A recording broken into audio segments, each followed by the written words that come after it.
Hello, everyone, and welcome to the Joy-Filled Universe podcast. I am your host, Lisa Ryan, and today we are going to discuss the incredible power of your mind and how it can literally shape your reality.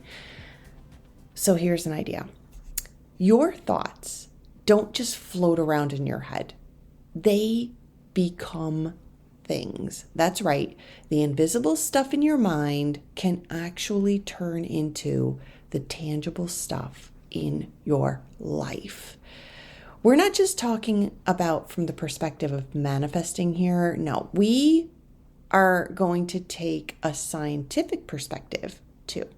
And I'm very excited to unpack some really cool information that an author whom I really appreciate, Dr. Joe Dispenza, he helped uncover a lot of this in his book called Becoming Supernatural. So let's get excited because we're going to explore some fun and actionable ways to help you and help me too, because I am doing this right along with you. So we are going to become master architects of our own reality. So let's get started. And we're going to start with a question. Have you ever noticed how like a single thought can change your whole day?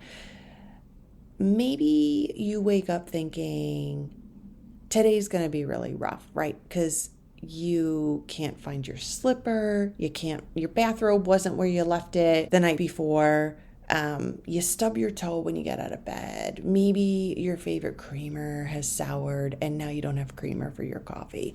Whatever it is, everything just seems to feel heavy and you say, you know what, this is going to be a crappy day. And guess what? Surprise, surprise, it is. And maybe on the flip side, you wake up and you have like the best night's sleep and you're like, oh my God, I feel so refreshed and I'm gonna crush it today. And somehow you actually do. Well, our thoughts become things. And in this book, Becoming Supernatural, it is argued that by changing your thoughts, you can change your emotions, your body, and even your external circumstances, which sounds pretty wild, right? And the fun part is that there is science that backs this stuff up. That's right, science. So let's talk a little bit about neuroplasticity, which is your brain's ability to rewire itself based on what you think and what you feel. So every time you think a thought, your brain fires up a network of neurons.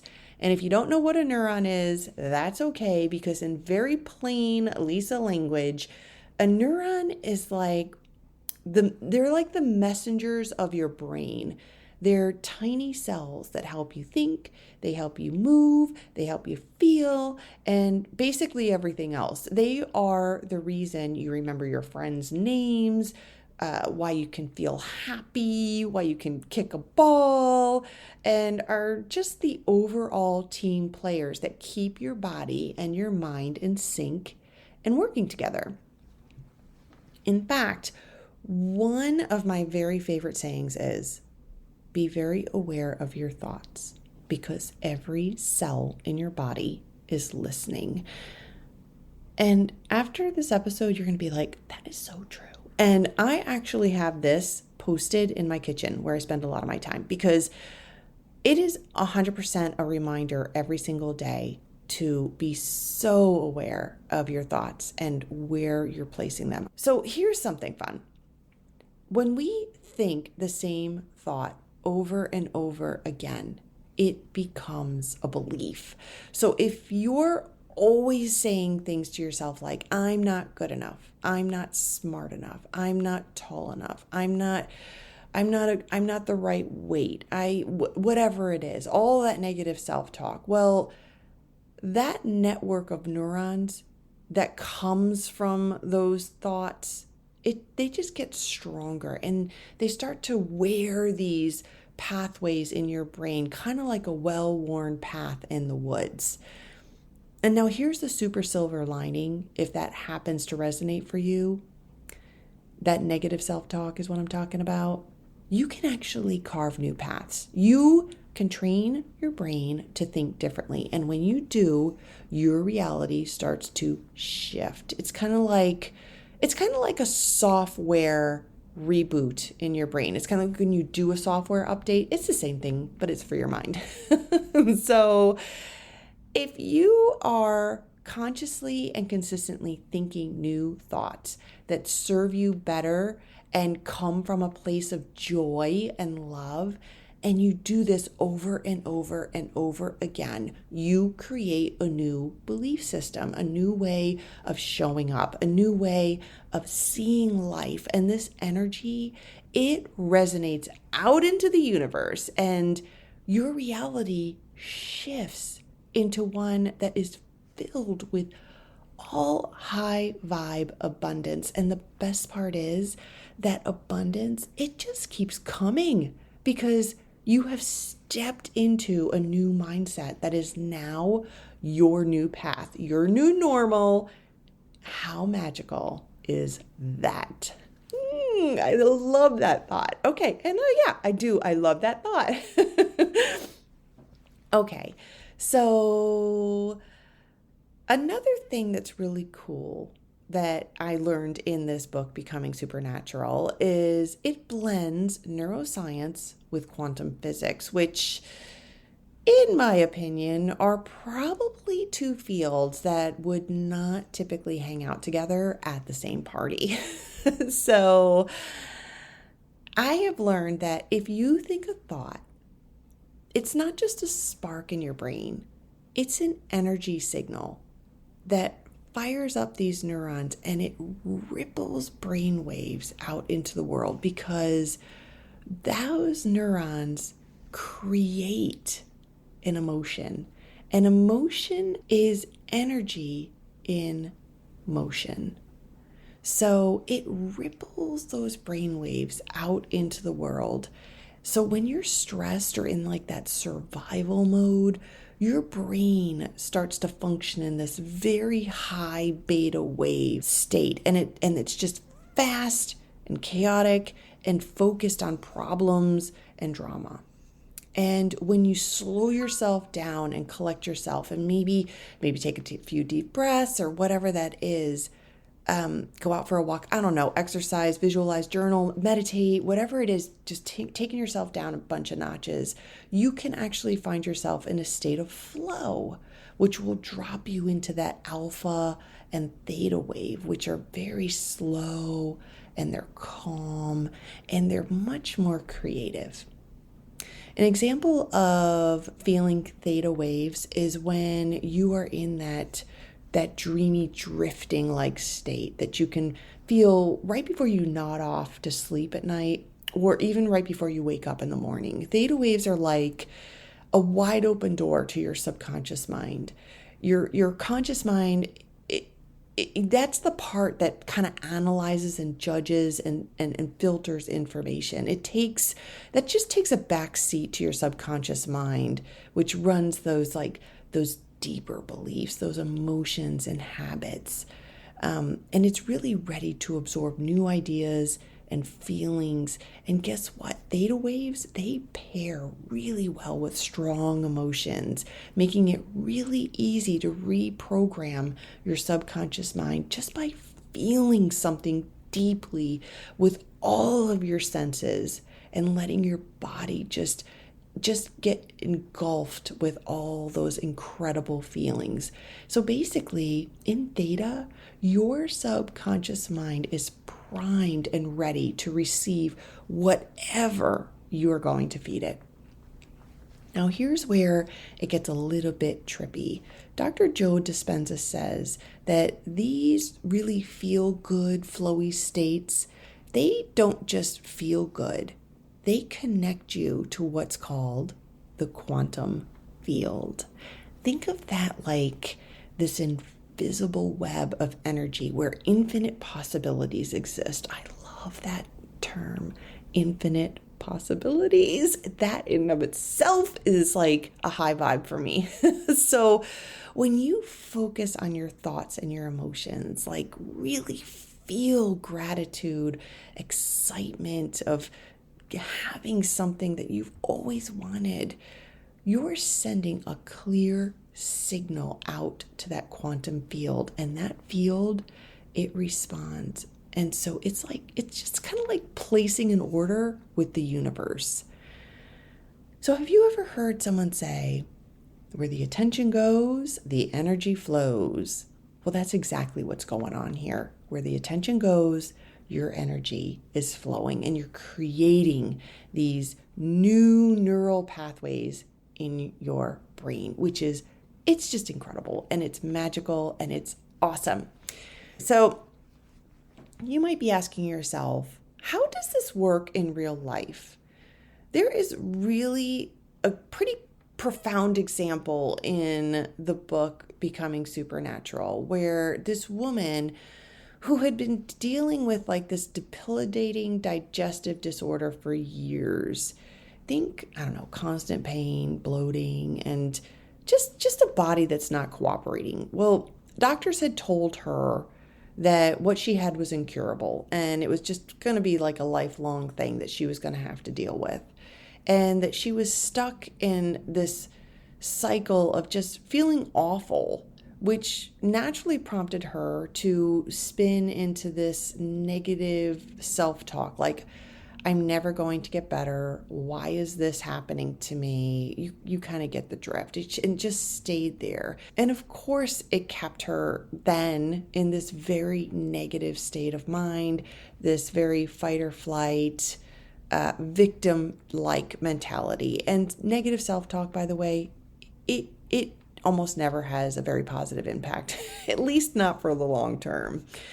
Well, then this woman learned about the power of thoughts and emotions and how she can change her body's chemistry, either allowing herself to stay stuck in that sick mode or helping herself to heal.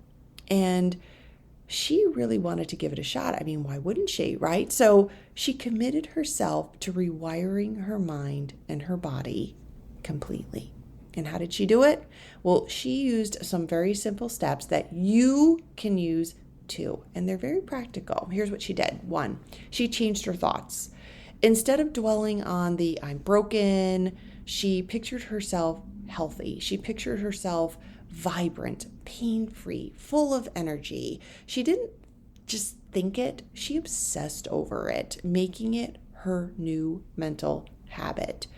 2, she felt the emotions. All of her senses were in on this thought process. She didn't wait to heal to feel good. She imagined how she'd feel if she was already well. She felt grateful.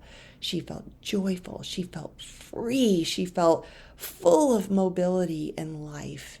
And she would sit in meditation and let those emotions just flood her body, like she was living that reality right then. And her subconscious mind was just open for business. She was in that theta state, and her subconscious mind was just sucking it up like a sponge. Then number 3, she rewired her brain, because every day she chose to meditate for like 45 minutes to an hour, dropping her into that theta waves, that dreamy, relaxed state. She'd visualize her gut healing, her cells repairing, inflammation fading, while feeling those positive vibes throughout her body. This wasn't like wishful thinking. She was training her brain to fire new healthy patterns, which released neurons into her body, and those are the messengers of the body. So what do you think she did? She got better. And after the consistency of breaking that stress cycle that she had been living in, her old stress that kept her body in survival mode, that tight and inflamed and unwell state, by calming her mind and feeling gratitude, she signaled her body to switch gears, moving out of that fight or flight and into rest and repair. So after the weeks of doing this, she started to notice results. She started to notice shifts. The pain was easing up. Her digestion was improving. She had more energy. Over the months, her symptoms, they started to fade to the point where doctors couldn't explain what was going on. And they were just largely left to believe that her focused thoughts and emotions were likely what changed her gene expression and turned off the sickness signals and turned on the healing ones. She rewired her brain, folks, and created new neural pathways for health. Her feelings of gratitude, they just lowered those stress hormones like the cortisol and adrenaline, and it boosted the healing chemicals like that amazing oxytocin. And in that theta state, her subconscious bought into the new story. She wasn't just imagining health, she was becoming it, cell by cell. Now, that was a very profound story, and I just want to note one thing, that I'm not saying this practice foregoes seeing a physician for an ailment.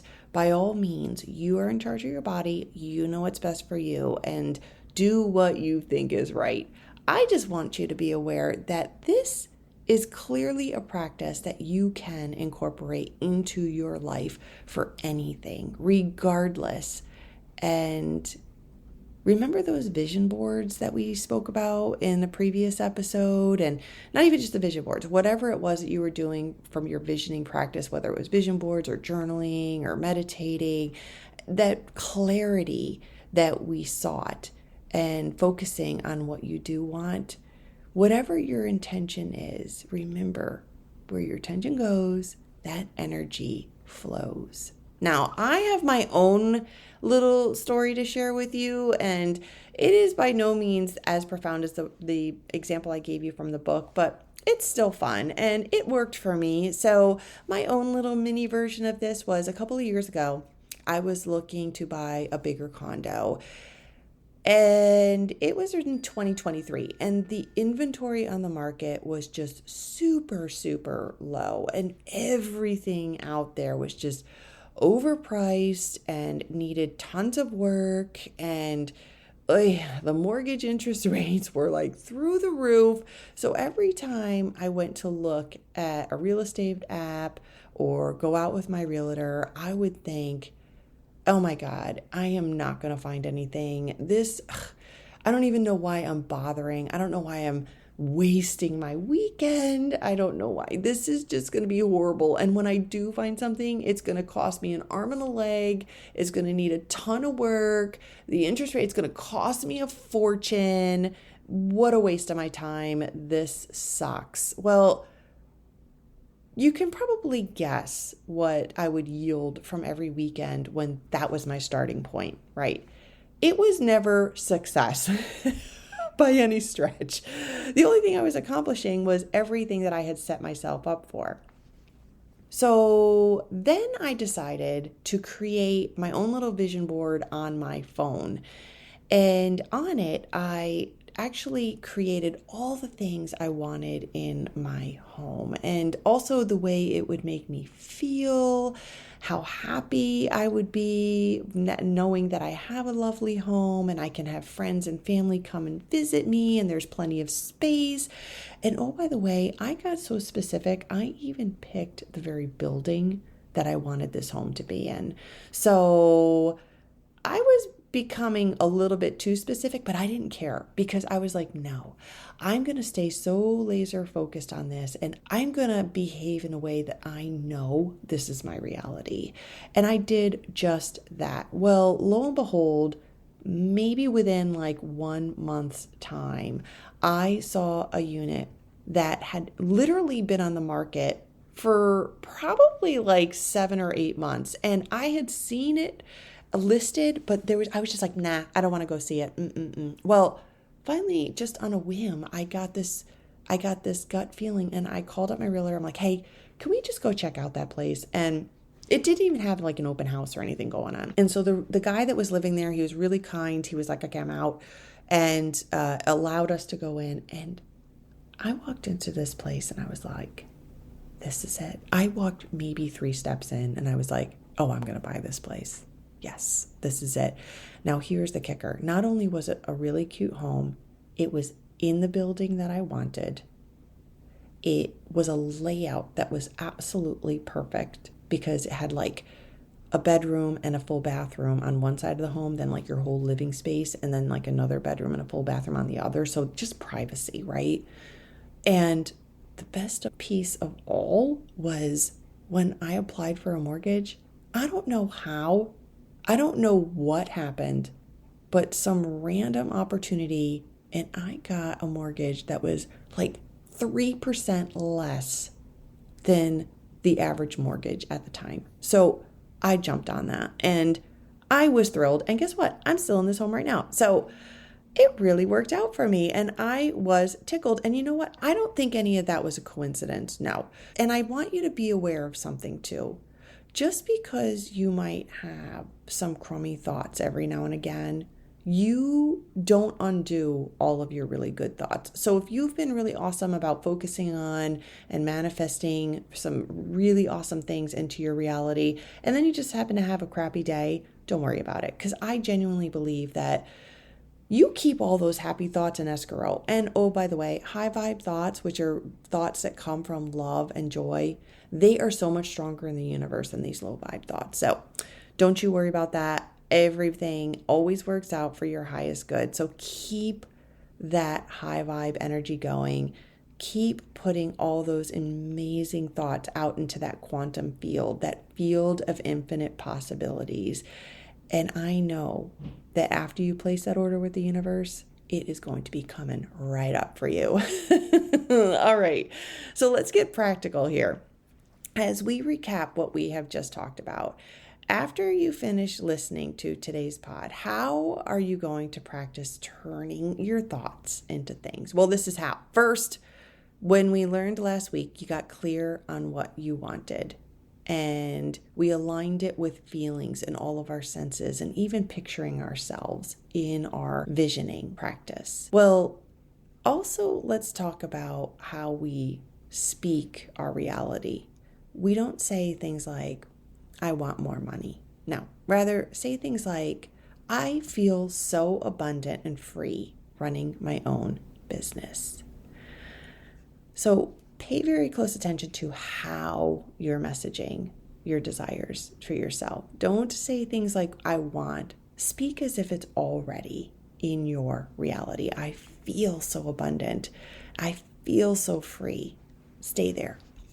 Step 2 is feeling it now. So using that vision board, using your journaling practices, using your meditation, whatever it is to get you into that theta wave state, reflect on your desire. Picture it. Put yourself in the picture and let those emotions of joy and gratitude and excitement just flood into you. And step 3, consistency. Consistency is the key, because the more you think a thought, the more it becomes a belief. And the real trick is breaking free from the habits and the old thoughts that may linger within you. And in fact, sometimes hardwired into that subconscious mind of yours. So in this case, you almost have to just break up with your old self. The one that's addicted to stress, the one that may be addicted to doubt or love that negative self-talk. It's time to step beyond that part of you that might be maybe even on autopilot and step into the you that sees and feels all of the infinite possibilities that you are worthy of receiving. So if this sounds like a lot, just start small and have fun with it. Perhaps take some time before you go to sleep tonight and think about the incredible day you're going to have tomorrow. Think about what will make your day amazing and how you will feel over the course of that day as well. See what happens. I bet you're going to be pleasantly surprised. All right, now, my friends, I think that's a wrap for today. We have explored how your thoughts might just be the secret sauce to shaping your life. I know personally that it is absolutely mine. And what a freeing feeling it is to know that you control your destiny. It's all about you. And if you haven't read the book, Becoming Supernatural by Dr. Joe Dispenza, I highly recommend it. It's not necessarily the easiest read, but there are so many great nuggets of information in there. And I actually have read the book a few times myself. And every time I do, I learn something new. And I'm just going to put one more thing out there. One of my desires is reading a book like that, or even that very book together one day. So maybe we will do just that. Okay, universe, did you hear me?